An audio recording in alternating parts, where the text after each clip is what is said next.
El mundo siempre está naciendo. Nace todos los días. Es hermoso. Los sentimientos, caramba, creo yo que es lo más importante del ser humano. Y del tipo de literatura que yo quería hacer, es decir, una literatura comprometida, una literatura que estuviera profundamente enraizada en una problemática social. Es una forma de eternidad, una biblioteca es un modo de superar las limitaciones del tiempo, del espacio. La literatura sirve para multiplicar nuestra alma, para multiplicar las posibilidades de nuestra vida, para que optemos por vidas diferentes. El lector conoce algo que el autor del libro desconoce. El lector conoce el futuro. Bienvenido Libronauta a este espacio para invitar a la lectura. En este segundo episodio vamos a abordar la obra del poeta mexicano Jaime Sabines, y para ello tenemos estos dos libros que en su conjunto representan la obra completa del autor. Este de aquí es un recuento de todos los poemas que publicó de 1950 a 1993 y contiene sus 10 libros de poesía.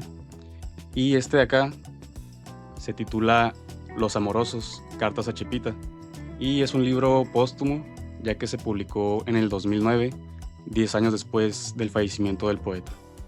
Cartas a Chepita comparte la correspondencia de Jaime Sabines hacia Chepita, donde se constata el inicio y desarrollo de su relación amorosa, de los acontecimientos que rodean sus vidas, de este deseo por estar juntos en la ausencia y del intento de estas cartas por sortear la distancia. Sabines y Chepita se conocieron desde muy pequeños en Tuxtla, ya que sus familias mantenían lazos de amistad. Sin embargo, se unieron verdaderamente cuando inician su vida universitaria. Jaime en la Facultad de Medicina, que después de 3 años se cambia a Filosofía y Letras, mientras Chepita cursaba la carrera de Odontología y ambos en la UNAM. Durante este tiempo existieron muchos lapsos en los que tuvieron que enfrentar el rigor de la distancia, ya que sus estancias en la universidad no siempre coincidían. Mientras uno estaba en clases, el otro estaba en Tuxtla y viceversa. Estas cartas de amor empiezan cuando Sabines tiene 21 años y se muda a la Ciudad de México para empezar sus estudios, y al mismo tiempo se enfrenta al propio abastecimiento de su soledad, a su angustia y el impulso ardiente por abolir de una vez y para siempre el futuro al que debe esperar para un día llegar nuevamente al ser amado. De tal suerte, estas cartas representan no solo ejercicios de prosa poética por parte de Sabines, de recursos y sistemas metafóricos en desarrollo que también corresponden al periodo en que Sabines publica sus primeros 2 libros, Oral y La Señal, sino también algo más urgente. El lenguaje los mantiene próximos en la distancia, y Sabines sabe que en cada carta debe asegurar el flujo del río de su amor, que sea suficiente para surcar el abismo de la espera de la siguiente carta. De esta manera, sus cartas se convierten no solo en un ejercicio literario, sino en su propia salvación. Finalmente, en 1951, con 24 años de edad, Jaime termina su época universitaria y la publicación de su segundo libro al mismo tiempo, La Señal. Jaime y Chepita se citan en Tuxtla el lunes 17 de diciembre entre las 8 y 10 de la mañana para su regreso definitivo y posteriormente consumar su casamiento. Publico estas cartas porque estoy segura de que no traiciono a Jaime, ya que fue él quien primero las vio publicables, porque deseo compartirlas con los lectores de Jaime Sabines, que vean una faceta poco conocida de él y que sirvan para comprobar que Jaime el poeta y Jaime el hombre son en realidad la misma persona, el mismo hombre, el hombre que amé y que extraño tanto. Ahora, Libronauta, acompáñame a ver estos fragmentos de entrevistas sobre Jaime Sabines. Me di cuenta de que quería yo ser poeta en mi época de estudiante de medicina. Entonces me dio por escribir mucho todas las noches. Y sentía yo la soledad, el sentimiento de culpa, porque yo ya sentía que no iba a ser médico. Tenía entonces apenas unos meses de haber vuelto de Chiapas, decidido a cambiar de carrera, y su pretensión era estudiar psicología. Yo pienso que contribuía a que cambiara su decisión y creo haberlo convencido de que se inscribiera en letras. Para mí fue tremendo el contacto con el Ulises de Joyce.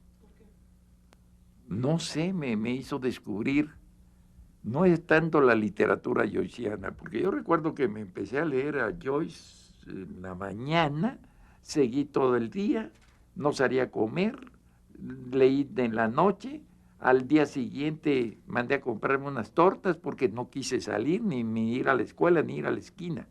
3 días me pasé encerrado leyendo el Ulises de Joyce. ¿Cómo me habrá traído ese libro, verdad? ¿Y sabes qué fue? Lo he analizado muchísimas veces. ¿Qué cosa es la literatura de Joyce? ¿Qué me dio a mí en lo particular? Me dio a conocer la libertad del escritor. Tuve el maestro Julio Torri, era un viejito al que no se le escuchaba a 4 metros. Jiménez Rueda fue también mi maestro. Amancio Bolaño e Isla, el de fonética española. Ese era un tipazo. Carlos Pellicer también fue mi maestro en un seminario que dio 6 meses nada más sobre Díaz Mirón. Entonces en las reuniones pues íbamos a las 6 o 7 de la tarde o al mediodía, depende de la hora en que nos habíamos citado, a platicar, a tomar unos tragos, tomar café, el que no quería un trago, y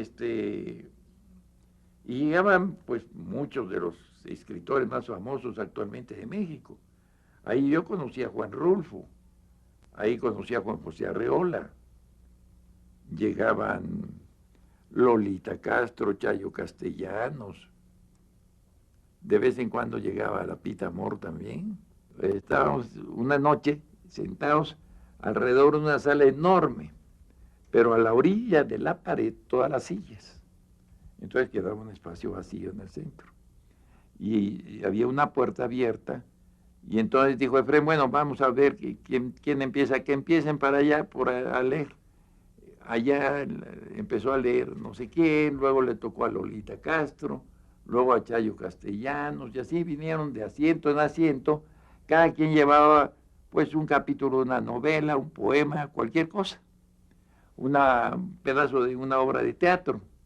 Y a mí, yo estaba como en el 10º lugar, digamos, de aquella ronda, después seguían 20 más. Y cuando termina el que está a mi izquierda, me va a tocar a mí. Pero en ese momento llega Rubén Salazar Mayén, bien cuete, y se para en la puerta que estaba frente a nosotros y dice, ¡ja, ja! Y se agarra así, con que aquí están los genios, aquí están los poetas, los grandes dramaturgos, los grandes escritores del México de mañana. Esto es un show como no me hubiera yo querido perder. A ver quién sigue con el show. Y era yo ese día. Y entonces, pues ni modo, saqué un poemita, pero un poemita que dice, que está en oral. Dice, poetas mentirosos, ustedes no se mueren nunca. Y por ahí sigue. Entonces el gesto de Rubén como que recobró un poco la conciencia, ¿no? Como que se le fue un poco la borrachera, se quedó escuchándome hasta el final. Y entonces, al terminar yo, pues me aplaudieron y toda la cosa, pero vino Rubén y me dice, permíteme darte un abrazo, yo no te conocía, ¿cómo te llamas? Pues tan. Y al otro día él escribía en una columnita en el periódico de la tarde, las últimas noticias de Excelsior, y decía, he encontrado a un gran poeta de México, y fue desde entonces mi promotor más grande, toda la vida permanentemente. Definitivamente hay poemas terapéuticos. El dolor purifica. Y pienso en algo sobre la muerte del mayor Sabines, pienso en Doña Luz, pienso en Tía Chofi. Son poemas curativos. Tarumba fue escrito en la tienda de ropa. Y entonces yo estaba renegando del mundo, renegando de la sociedad. Es una especie de canto narrativo de la rebeldía de un hombre que se enfrenta a las responsabilidades de una familia, ¿no? De un matrimonio y del hijo que viene. Tarumba, que debo decir que ese siempre me gustó, porque me parecía uno de esos libros raros. No la entendía totalmente, me reía mucho con mis amigas que decían, Tarumba, quiero orinar a la luz de la luna.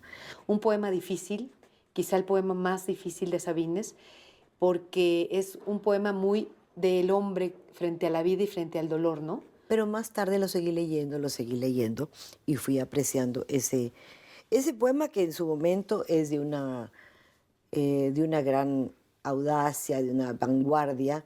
De hecho, dice que ese se lo manda a Rosario Castellanos y a Fernando Salmerón y le dicen que no entendieron nada, ¿no? Que qué egoísta es él porque está escribiendo eso. Y dice Sabines, pues, aunque ustedes digan eso, ese es mi mejor poema y va a ser el mejor poema. Entonces dice que solamente Pedro Garfias, un escritor español que llega a su tienda, le dice, oiga, vengo a felicitarlo porque yo solo vine aquí a Tuxtla a conocer a Sabines, que ha escrito Tarumba, y lo quiero felicitar porque usted ha hecho un gran poema. Entonces Sabines, eso me comprobó que era un gran poema, ¿no? El conjunto que es Tarumba, por su ambición, porque es un poema unitario, por toda la congoja, la angustia que tiene el poema, es también una de las cumbres de la poesía mexicana. Creo que es el poeta más querido de México. Mucha gente lo quiere porque su poesía es muy accesible. Tiene lectores, que es raro para un poeta. Yo hace rato intentaba, muy mal por cierto, el describir lo que es su obra, que es una obra accesible, entendible por todos, porque a veces pareciera que los literatos entre menos entendidos son mucho... Sí, exactamente. No, yo siempre he sido enemigo del hermetismo en la poesía, ¿no? Y entonces yo he pensado que la poesía debe ser la sencillez, la claridad, no el simplismo, ¿no? No la simpleza, ¿no? Pero sí la sencillez. He procurado siempre hacer la poesía más simple, más sencilla, la menos cargada de formas. Aunque forma y contenido en la poesía son una sola cosa, ¿no? Tiene toda la frescura de un joven y es un canto al amor, un canto que es al mismo tiempo optimista y dramático. Sin embargo, el poeta es un ser privilegiado que vuela mucho más alto que todos los demás, que dice cosas que si probablemente vuele o los se demás... arrastra más abajo que todos los demás, ¿verdad? Puede volar, tiene la capacidad. Ese privilegio que usted señala puede ser como una especie de maldición, ¿verdad? Hace 2 años exactamente, yo hablaba de que el poeta no puede esconderse, no puede huir de la poesía, que es una especie de destino, ¿verdad? La poesía no es más que un oficio, es un destino. El poeta se siente como un perro herido al que golpea a la gente o como el cadáver de una parturienta. Pero el poeta también no es nada más eso, también es el que goza la vida, el que la disfruta a plenitud, ¿verdad? Creo que el poeta es un hombre común y corriente, nada más que con un poquito menos de piel, con un poco más de sensibilidad hacia las cosas. Esa es la diferencia nada más. Yo no me considero creador, ¿verdad? No es la palabra exacta. Yo pienso que el poeta no crea, ¿verdad? Descubre. El poeta, si acaso, mira un poco más. Sí, mire, siempre se decía el poeta nace, no se hace. Y yo siempre he pensado que el poeta nace, pero además se hace. Y se hace a base de trabajo, a base de disciplina, a base de rigor. Es necesario escribir, es decir, para aprender a nadar hay que echarse al agua, ¿no? Y echarse al agua todos los días para ser un buen nadador. Entonces sí hay mucho de disciplina, de trabajo, de oficio, de conocimiento, ¿no? Que no debe de aparecer en la poesía, ¿no? Es decir, creo que un buen poema, el poema logrado, es aquel en que no se ve el oficio. Le dan la beca, pues él no la acepta. Sabines era un antiintelectual. No le gustaba mucho el medio literario. A Sabines lo que le molesta mucho es la pose de literato. Pero quienes lo convencen son precisamente Rulfo y Efraín, para que él acepte que no significa coartarle su libertad, etcétera, ¿no? Entonces él acepta un poco a regañadientes y un poco pues agradecido también por sus amigos. No me gustan mucho los homenajes, no, en realidad no, porque como que te vuelven de piedra, ¿no? Porque te ponen, ay, sí, Jaime Sabines, gran poeta, y entonces como que te empiezan a construir una estatua, ¿verdad? Recuerdo unas líneas de un poema suyo que dice: estoy harto de los poetas y las quinceañeras. Siempre están ensayando el vals de su presentación en sociedad. No creo en los poetas de vocación, creo en los poetas del destino.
Estos son aplausos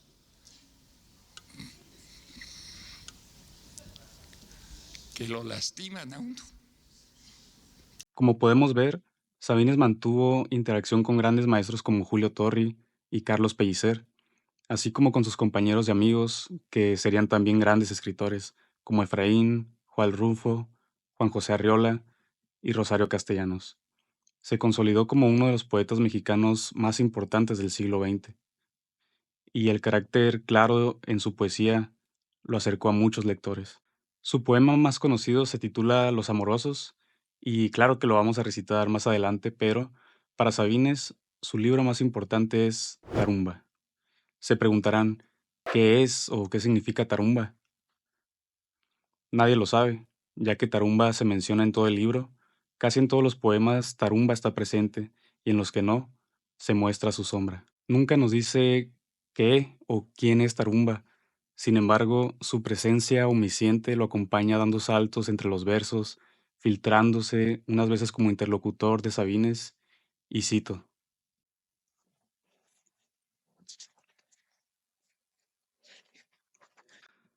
voy a donde vas, Tarumba, de donde vienes, vengo.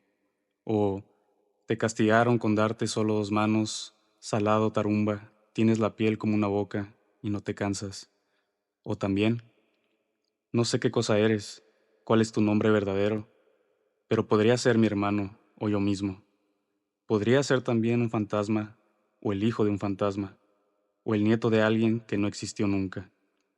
Porque a veces quiero decirte, Tarumba, ¿en dónde estás? Sin embargo, Sabines nos deja una pista en el primer poema como prólogo del libro Tarumba, siendo uno de los pocos poemas en los que no la menciona directamente.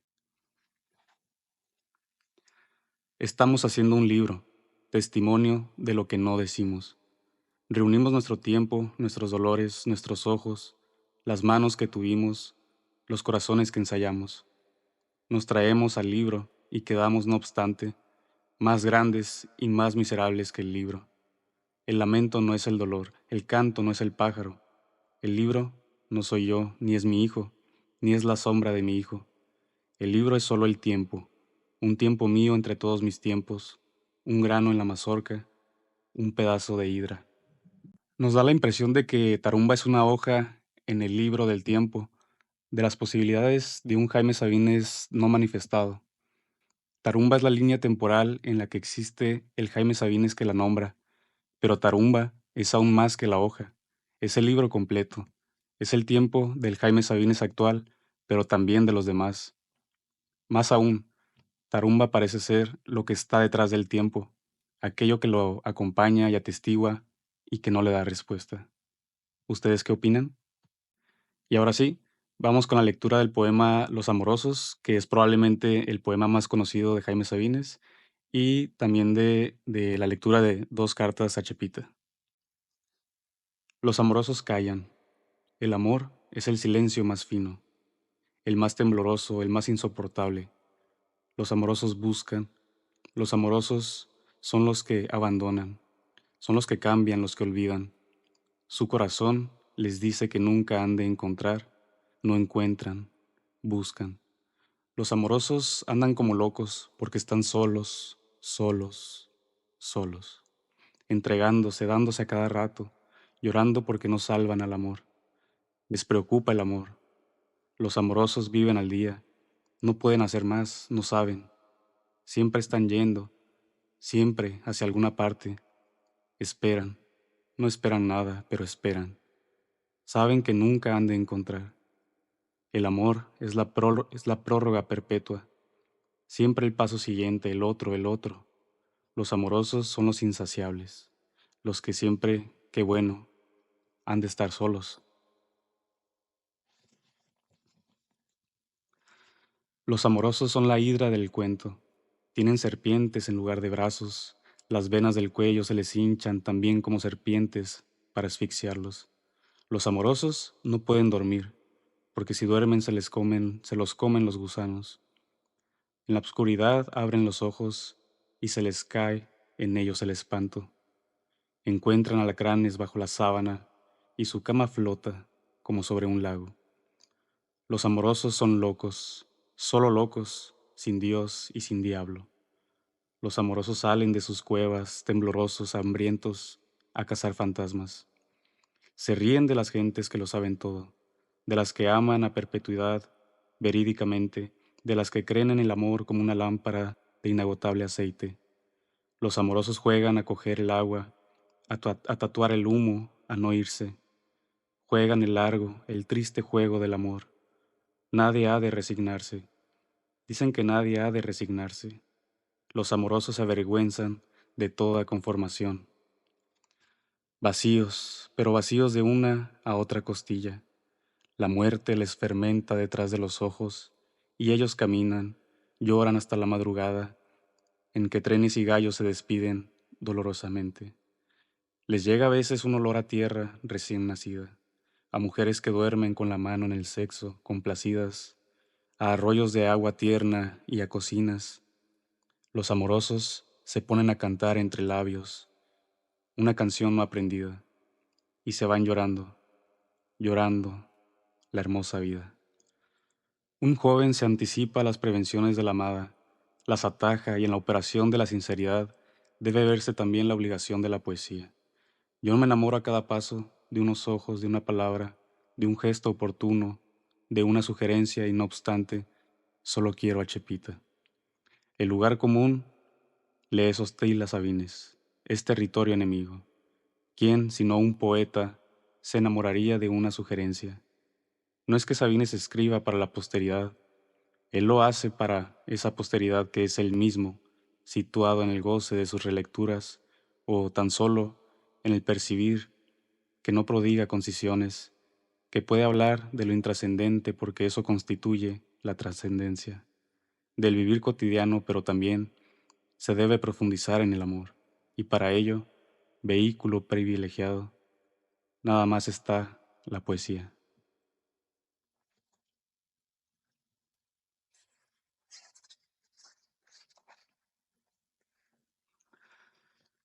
Chepita, mi Chepita, estoy terriblemente solo, te necesito. No puedo defenderme más contra tu ausencia y mi soledad. Es una claudicación, naturalmente. ¿Qué quieres? La neurosis, tú, el tiempo. Te esperaré a las 4 de la tarde en el lugar de siempre, cualquier día de estos. Mañana, el lunes, el martes, yo estaré ahí, aguardándote, creyendo. La lluvia me empujó al correo, está lloviendo a cántaros, y sobre mi corazón, a cántaros, tú. Ven, te espero, ven. Jaime. Libronautas, espero que hayan disfrutado de este episodio y estén atentos a la reseña de la siguiente autora, que será la poeta argentina Alejandra Pizarnik. Me despido, no sin antes recordarles que un buen libro puede cambiar la vida y que, en la mayoría de los casos, siempre podemos acceder a la biblioteca pública de nuestra localidad para descubrir a esas autoras y autores que tanto nos gustan.